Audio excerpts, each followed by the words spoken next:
Ok. Pessoal, muitíssimo boa noite. Nós estamos aqui numa quarta-feira, 10h40, eu acho, da noite. E estamos aqui com o Selma na Mente dessa semana. E Selma na Mente, vamos lá juntos nessa ideia. Eu gostaria de contar uma coisa para vocês que foi muito importante quando a gente pensou na metodologia, da nossa escola. Como é que a gente ia mostrar para os alunos, formar dentro da cabeça dos alunos, o que seria a psicanálise. A gente montou uma ordem. E a primeira coisa, para ensinar, para fazer a parte dentro do tripé psicanalítico, lembra que eu falei das outras vezes para vocês? Que é a formação teórica, a análise didática e a supervisão. Isso aqui é a base angular, é a pedra angular da psicanálise. E nessa formação teórica que nós desenvolvemos, uma lógica para que os alunos pudessem entender a psicanálise, a gente começou com formação de ego e aparelho psíquico.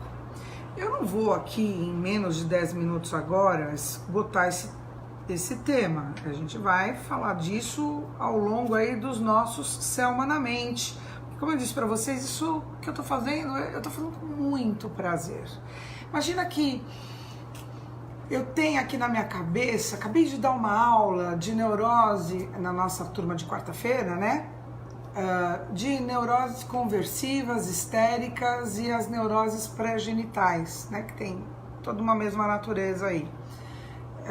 E por que a gente começou falando de ego no começo desse curso? Porque quando a gente estava explicando as neuroses agora, foi fundamental a gente ter tido essa base, quer dizer, como é que foi a formação de um ego de um indivíduo. Isso vai determinar as patologias, isso vai determinar a relação conflituosa.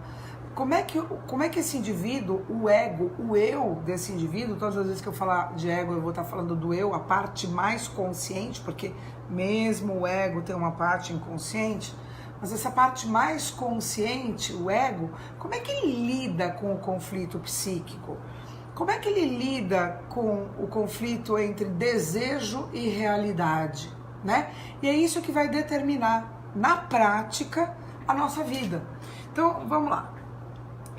Quando uma criancinha nasce, ela não tem um aparelho psíquico. O aparelho psíquico ele vai se formando, ao longo da vida daquele bebê, daquela criança.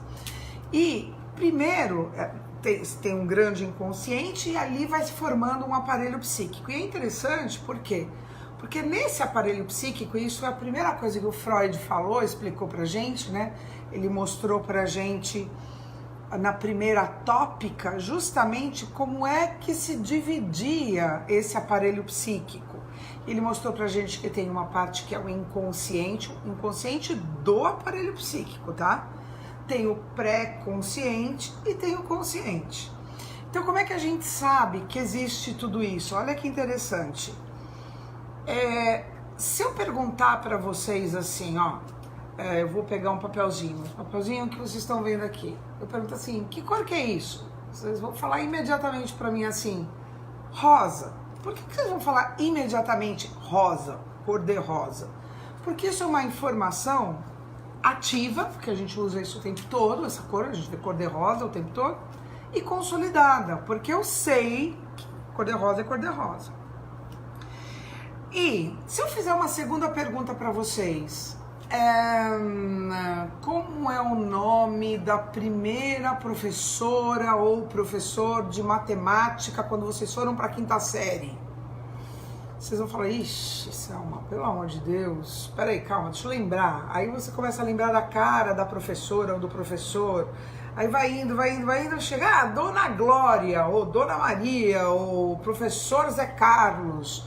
Quer dizer, tem uma quantidade de tempo entre a primeira resposta e a segunda resposta.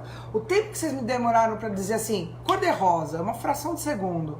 Quando vocês vão falar lá, professor José Carlos, vocês demoraram um tempo para ir buscar essa informação? Vocês levantaram de onde vocês estavam, vocês foram lá no arquivo morto, aí está lá, professores, abriu a gaveta, pegou uma pasta professores, aí tá lá, matemática, primeiro professor de matemática, professor Zé Carlos, quer dizer, tem todo um tempo para vocês acessarem essa informação.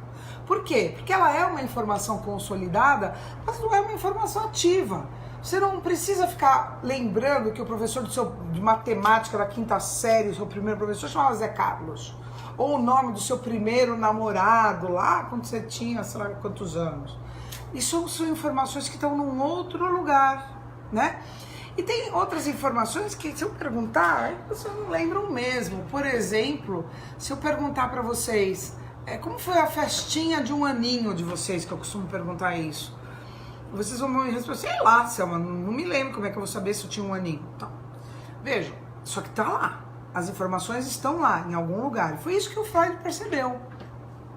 Ele percebeu que tinha um lugar onde eu posso acessar as informações que estão ativas e consolidadas de uma forma muito mais fácil, que é o nosso consciente.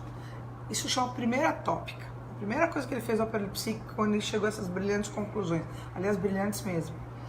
E depois tem um outro lugar, que é o pré-consciente, que é onde estão informações consolidadas, eu sei delas, mas elas não estão ativas porque eu não uso elas o tempo todo. Tem um outro lugar onde elas estão guardadas e que fica bem mais complicado de eu ir buscar, que é o inconsciente, né? Que, aliás, é eterno, né? Lá estão todas as informações, porque nada desaparece no inconsciente, do inconsciente. Bom, aí o Freud começou estudando as histéricas, né? Que, aliás, é o que a gente está estudando na aula de hoje aqui, quarta-feira, dia 10 de outubro de 2018, né? Em plena, na turma de quarta, na turma que se chama Sociedade das Quartas, em homenagem aos grandes pensadores, discípulos de Freud, pensadores junto com Freud, que se reuniam às quartas-feiras em Viena, né? Então, é muito lindo esse nome deles. Estão trazendo com muita grandeza esse nome com eles, essa turma de quarta-feira aqui na DIP. E aí o Freud falou assim, putz, mas olha, as histéricas, né, isso não é fita, porque a gente vê uma cegueira histérica mesmo, a gente vê as partes anestesiadas, a gente vê esse sofrimento, e todo mundo achava que era fita, né? Porque eram mulheres, queriam aparecer, enfim. E aí ele foi estudar hipnose com um médico francês chamado Charcot, que quando hipnotizava percebia que os sintomas desapareciam. Olha que interessante. E essa foi a grande pergunta que o Freud fez. O que acontece numa hipnose que faz com que os sintomas desapareçam durante o transe hipnótico? Aí o Freud chegou a uma brilhante conclusão, né? E a ideia dele era assim, bom, já que tem um consciente, um pré-consciente e um inconsciente, existem informações no inconsciente que estão causando sintomas, foi isso que ele percebeu. Aí ele pensou, bom, eu busco as informações do inconsciente, trago para o consciente, elaboro e morreu a história, acabou a história, morreu a Vitória, quem quiser que conte outra. Agora, o que ele percebeu? Vai buscar.